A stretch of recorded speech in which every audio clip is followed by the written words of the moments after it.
স্বাগত ইন্ডিপেন্ডেন্ট ডিজিটালে। সঙ্গে আছি আমি হাফিজ মোল্লা। আপনারা জানেন এরই মধ্যে আমেরিকার প্রেসিডেন্ট হিসেবে দায়িত্ব গ্রহণ করেছেন ডোনাল্ড ট্রাম্প। দায়িত্ব গ্রহণের একদিনের মাথায় $500 বিলিয়ন একটি মেগা প্রকল্প ঘোষণা করেছেন তিনি। স্টারগেট নামের এই প্রকল্পে কি আছে বিস্তারিত এসব বিষয় নিয়ে আমরা কথা বলবো। আজ আমাদের সঙ্গে যুক্ত আছেন ইন্ডিপেন্ডেন্ট ডিজিটালের জ্যেষ্ঠ সাংবাদিক সেলিম খান। মাত্র দায়িত্ব গ্রহণের একদিনের মাথায় মেগা প্রকল্প ঘোষণা করলেন ট্রাম্প, স্টারগেট প্রকল্প। কি আছে আসলে এই প্রকল্পে? আসলে ট্রাম্প একজন ব্যবসায়ী মানুষ এবং প্রথমেই উনি আমেরিকার মানুষকে ধরুন যে প্রতিশ্রুতি দিয়েছিলেন, তার যে মূল প্রতিশ্রুতি মেক আমেরিকা গ্রেট এগেন, যেটাকে বলা হয় যে মাগা প্রজেক্ট। ঠিক আছে, MAGA project make America great again করতে গেলে শুধুমাত্র তো অভিবাসীদের তাড়ানো বা বর্ডার বন্ধ করা এইসব করলে তো হবে না। তো মেক আমেরিকা গ্রেট এগেন করতে গেলে যেটা করতে হবে সেটি কিন্তু ট্রাম্প তার ক্ষমতা গ্রহণের একদিনের মধ্যেই সেটা দেখিয়েছেন যে তিনি কি করতে পারেন। এই প্রকল্পটি হচ্ছে যেটাকে আপনি এক্ষুনি বললেন যে স্টারগেট প্রকল্প। স্টারগেট প্রকল্প হচ্ছে একটা এআই নির্ভর প্রকল্প, যে এআইকে বা আর্টিফিশিয়াল ইন্টেলিজেন্স যেটাকে বলা হচ্ছে কৃত্রিম বুদ্ধিমত্তা, এই বুদ্ধিমত্তার শুধু গবেষণা নয়, এইটার প্রয়োগের ক্ষেত্রেও আমেরিকা তার সুপিরিয়রিটিকে ধরে রাখতে এই বিপুল পরিমাণ অর্থ বিনিয়োগ করতে চলেছে। এবং তিনি বড় বড় আমেরিকার টেক জায়ান্টের পাশাপাশি জাপানের যে সফট ব্যাংক, সেই সফট ব্যাংককেও তিনি ডেকে নিয়ে আসছেন এবং ডেকে নিয়ে এসে তিনি এই বিরাট প্রকল্পের কথা গতকাল ঘোষণা করেছেন হোয়াইট হাউস থেকেই। হোয়াইট হাউসের রুজভেল্ট কক্ষে যে সেমিনার কক্ষে যারা উপস্থিত ছিলেন তাদের মধ্যে দুনিয়ার সমস্ত বড় বড় টেক কোম্পানির প্রধানরা সেখানে উপস্থিত ছিলেন। সেখানে গুগল, মাইক্রোসফট, আপনার মেটা, সব জায়গার প্রতিনিধিরা কিন্তু উপস্থিত ছিলেন। এই বিষয়টি হচ্ছে যে চীন কিন্তু ইতিমধ্যে আর্টিফিশিয়াল ইন্টেলিজেন্স বা কৃত্রিম বুদ্ধিমত্তার গবেষণায় এবং তার প্রয়োগে দুটি ক্ষেত্রে কিন্তু চীন অনেক দূর এগিয়ে গেছে। আমেরিকানরা মনে করছে যে তারা পিছিয়ে পড়ছে। এই পিছিয়ে পড়ার ধারাটা যাতে চীনকে বা সারা বিশ্বকে আগামী 4 বছর না, আগামী আরও বহুদিন ধরে যাতে আমেরিকা তার এই যে টেকনিক্যাল সুপিরিয়রিটি বা এই প্রযুক্তিগত সক্ষমতার দিক থেকে শীর্ষে অবস্থান করতে পারে, তার জন্য কিন্তু এই প্রকল্পে আপনি বললেন যে $50,000 কোটি, যেটা বলা হচ্ছে যে $500 বিলিয়ন। এই $50,000 কোটি কিন্তু একদিনে বিনিয়োগ হবে না, এই বিনিয়োগ হবে কিন্তু ধাপে ধাপে। আপনার 4 বছরের পরে হয়তো ট্রাম্প থাকবেন না, কিন্তু তখন যিনি আসবেন তারা কিন্তু এই প্রকল্পের সুফল কিন্তু ভোগ করতে পারবেন। এই প্রকল্পে আসলে কারা আছেন এবং অর্থ কোথা থেকে আসছে? এই প্রকল্পের মধ্যে মূলত এই প্রকল্পে এই যে স্টারগেট প্রকল্প বলেন, এই প্রকল্পে 3টে কোম্পানিকে তিনি যুক্ত করেছেন সরাসরি। একটা হচ্ছে যে ওপেন এআই। আপনি জানেন ওপেন এআই চেয়ে আপনার চ্যাট জিপিটি বললেই লোক বুঝতে পারে যে ওপেন এআই হচ্ছে চ্যাট জিপিটির ওরাকলকে যুক্ত করা হয়েছে। ওরাকল একটা বড় মার্কিন টেক কোম্পানি। পাশাপাশি তিনি ওই যে বললাম যে জাপানের সফট ব্যাংকে ডেকে পাঠিয়েছেন এই অনুষ্ঠানে। এই জন্য তিনি 3জনকেই নিয়েছিলেন। স্যাম অল্টম্যান, যিনি ওপেন এআই এর প্রধান, ওরাকেলের ফাউন্ডার যিনি ল্যারি অ্যালিসন, আর সফট ব্যাংকের মাসায়োশি সন। এই 3জনকেই তিনি একদম কাছে ডেকে নিয়ে তাদেরকে সবার সঙ্গে পরিচয় করে দিয়েছেন কি প্রকল্প, কেন প্রকল্প, এবং তারা প্রত্যেকেই উচ্ছ্বসিত যে এই প্রকল্পের মূল পয়সাটা, আপনি যেটা বললেন যে এই এত পয়সা দেবে কে, এটা একটা ভেঞ্চার প্রজেক্ট, বিভিন্ন জায়গা থেকে পয়সা আসবে, কিন্তু মূল পয়সাটা দিবে কিন্তু এই যে জাপানের সফট ব্যাংকের কাছে। আপনার ডোনাল্ড ট্রাম্পকে এই প্রকল্পের জন্য $100 বিলিয়ন দিতে চেয়েছিল সফট ব্যাংক। তা ডোনাল্ড ট্রাম্প তখন তাকে বলেন যে 100 বিলিয়ন কেন, তুমি কেন 200 বিলিয়ন দেবে না? উনি কিন্তু এর কথা প্রকাশ্যেই, যে অনুষ্ঠান ছিল ওই অনুষ্ঠানেই প্রকাশ্যে কথাবার্তা বলেছেন, 200 বিলিয়ন না কেন। তখন উনি বলেন যে এই প্রক্রিয়া আছে, প্রকল্পের $500 বিলিয়ন জোগাড় করার দায়িত্ব হচ্ছে তাদের। তো মূলত সফট ব্যাংকই কিন্তু এই দায়িত্বটা নিয়ে নিয়েছে। তারা বিভিন্ন জায়গা থেকে, যে জায়গা থেকে পারে সেখান থেকে তারা এই অর্থটা কিন্তু তারা জোগাড় করবে। আরেকটি ব্যাপার, নির্বাচনের আগে আগে আমরা দেখেছি ডোনাল্ড ট্রাম্পের পাশে এসে দাঁড়িয়েছেন বেশ বড় বড় টেক কোম্পানিগুলো, এবং বিপুল পরিমাণ চাঁদাও দিয়েছেন তারা। এর পেছনে আসলে কি কারণ থাকতে পারে এই ব্যাপারটা? এইগুলো সবগুলোই এক সূত্রে গাঁথা, যদি বলা যায় যে এক সূত্রে গাঁথা। আপনার টেক জায়েন্টরা কেন দাঁড়িয়েছিল, প্রশ্ন হিসাবে খুবই ভালো। যে টেক জায়েন্টদের, এবং এর মধ্যে টেক জায়েন্টদের মধ্যে সবচেয়ে বড় উদাহরণ কিন্তু ইলন মাস্ক একদম খুল্লা ট্রাম্পের পক্ষে গেছেন এবং মিলিয়ন মিলিয়ন ডলার কিন্তু ট্রাম্পের নির্বাচনী তহবিলে চাঁদা দিয়েছেন। অন্যরাও বিপুল পরিমাণ চাঁদা দিয়েছেন। কেন দিয়েছেন? কারণ তারা মনে করছেন যে ট্রাম্প হচ্ছে ব্যবসা বান্ধব। আমেরিকায় একটা আইন আছে যেটাকে বলা হয় যে মানে মনোপলি বিজনেস বা একচেটিয়া ব্যবসা। কারো কোম্পানির বিরুদ্ধে যদি একচেটিয়া ব্যবসার অভিযোগ ওঠে, তখন আমেরিকান আইন অনুযায়ী ওই কোম্পানিকে কিন্তু ভেঙে দেওয়া হয়। আপনার ইতিমধ্যে আপনি জানেন যে মাইক্রোসফটের বিরুদ্ধে এই অভিযোগ উঠেছিল, মাইক্রোসফটকে কিন্তু ভেঙে দেওয়া হয়েছে। এরপরে অ্যাপলের বিরুদ্ধে, এই বাইডেনের আমলে অ্যাপলের বিরুদ্ধে এই অভিযোগ উঠছিল, মেটা সম্পর্কে এই অভিযোগ উঠেছিল।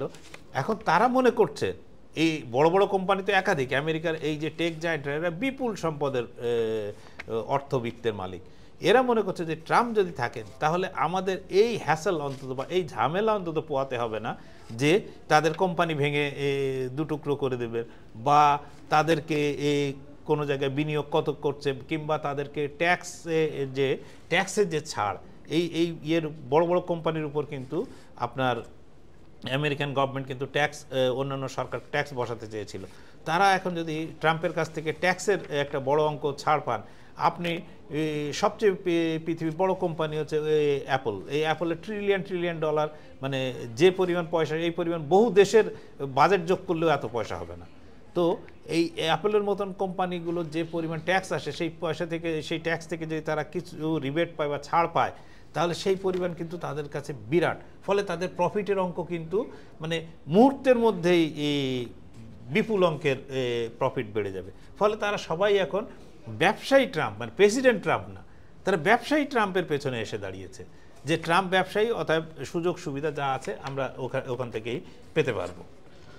গতকাল এই বিনিয়োগকে কেন্দ্র করে যারা বিনিয়োগকারী ছিলেন এবং বেশ বড় বড় ব্যবসায়ীদের ট্রাম্প বেশ সম্মানিত করেছেন তাদের, এই বিষয়টিকে আপনি কিভাবে দেখছেন?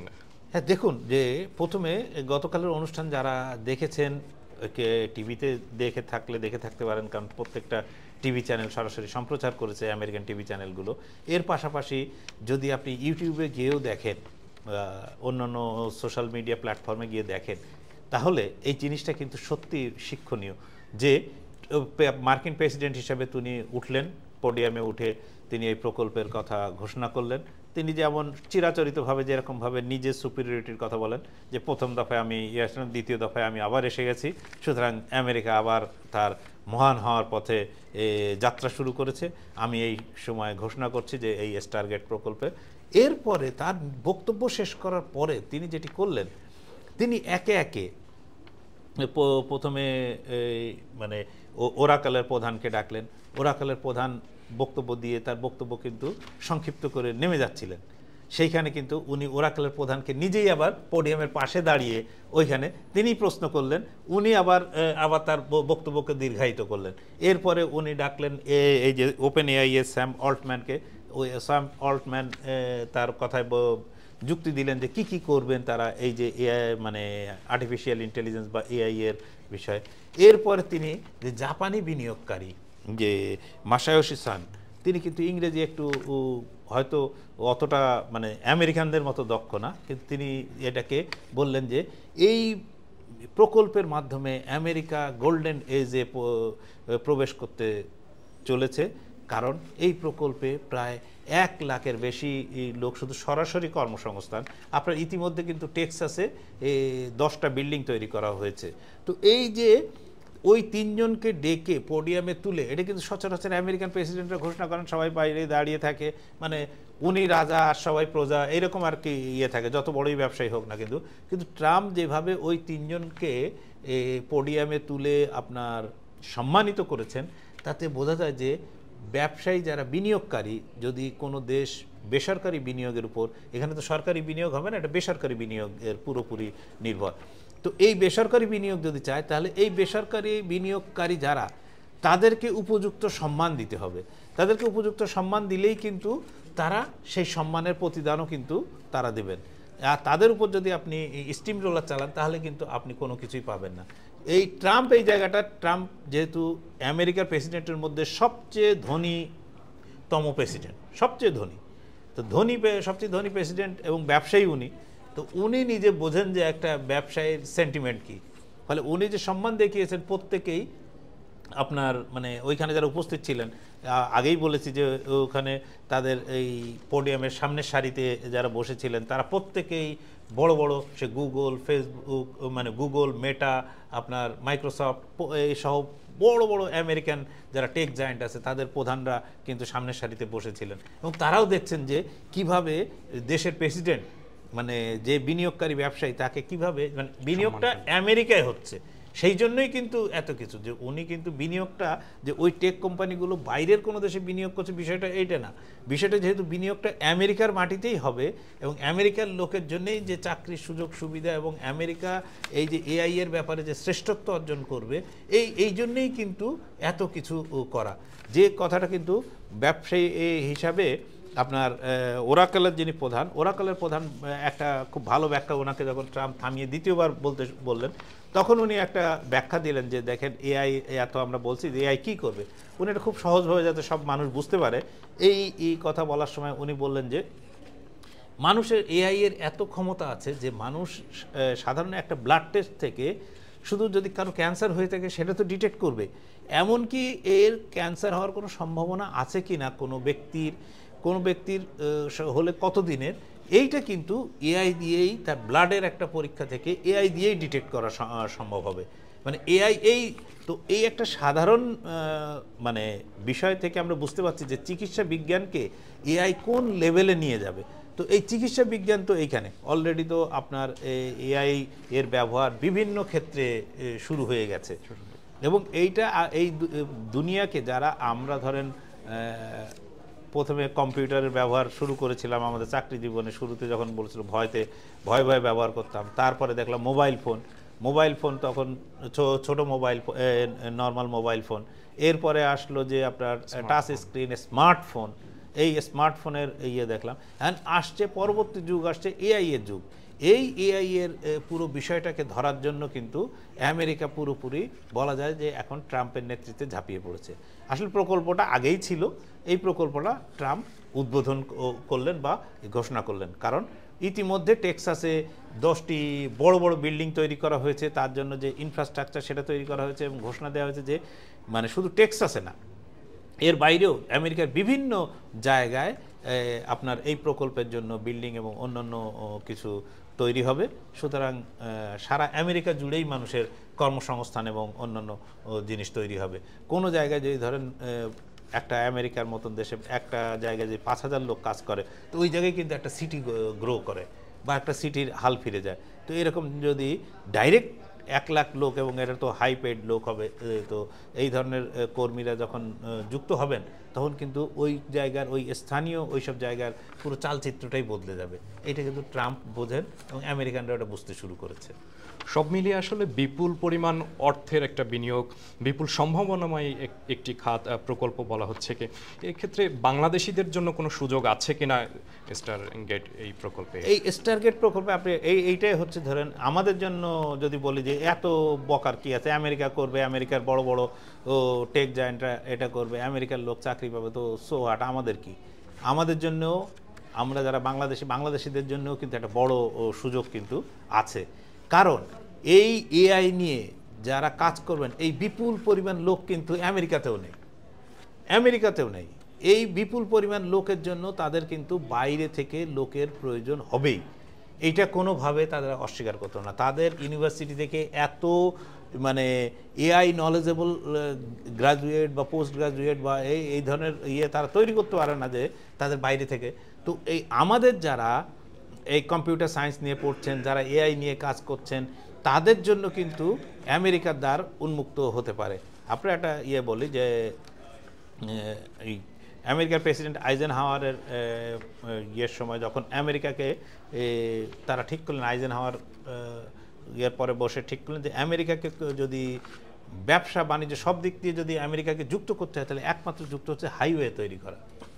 তো এই হাইওয়ে তৈরি করার জন্য আমেরিকানরা তখন যত পয়সা লাগে বিনিয়োগ করা শুরু করলো, যে তারা হাইওয়ে, এটা 60-এর দশকের ইয়ের দিকে। তো 60-এর দশকে যখন হাইওয়ে তৈরি করতে গিয়ে দেখলো যে তাদের তো এত ইঞ্জিনিয়ার, সিভিল ইঞ্জিনিয়ার নেই, তখন তারা সারা দুনিয়া সিভিল ইঞ্জিনিয়ারদের বললো যে তুমি যদি আমেরিকায় আসো, এই আমাদের এই কাজের জন্য যুক্ত হও, তাহলে তুমি সরাসরি কিন্তু গ্রিন কার্ড পেয়ে যাবে। তো সেই কাজে কিন্তু মানে আমাদের দেশ থেকে তখন বেশ কিছু লোক কিন্তু তখন গিয়েছিলেন, এবং তারা কিন্তু পরবর্তীতে আমেরিকা থেকে গেছেন, গ্রিন কার্ড, পরবর্তীতে নাগরিকত্বও পেয়েছেন। তো এই যে এই প্রকল্পেও তাদের কিন্তু বিপুল সংখ্যক লোক লাগবে। শুধুমাত্র যে সবগুলোই এই 1 লাখ লোক সবাই ট্যালেন্টেড, এবং এই আমেরিকায় এত লোক নেই, আপনার এত ট্যালেন্টেড লোক নেই, তাদের জন্য আমেরিকার বাইরে থেকে লোক লাগবে। এবং আমাদের যারা ট্যালেন্টেড ছাত্র, শিক্ষার্থী, এমনকি শিক্ষক, যে লেভেলে আছেন, তারা কিন্তু এই সুযোগটা, এই যে এআই প্রকল্প শুরু হলো, আগামী 4 বছর ধরে চলবে, তারা যদি এটা খেয়াল করেন এবং তারা যদি এটার প্রতি আগ্রহী হন, তাহলে কিন্তু তাদের জন্য একটা বিপুল মানে সম্ভাবনার জায়গা আছে।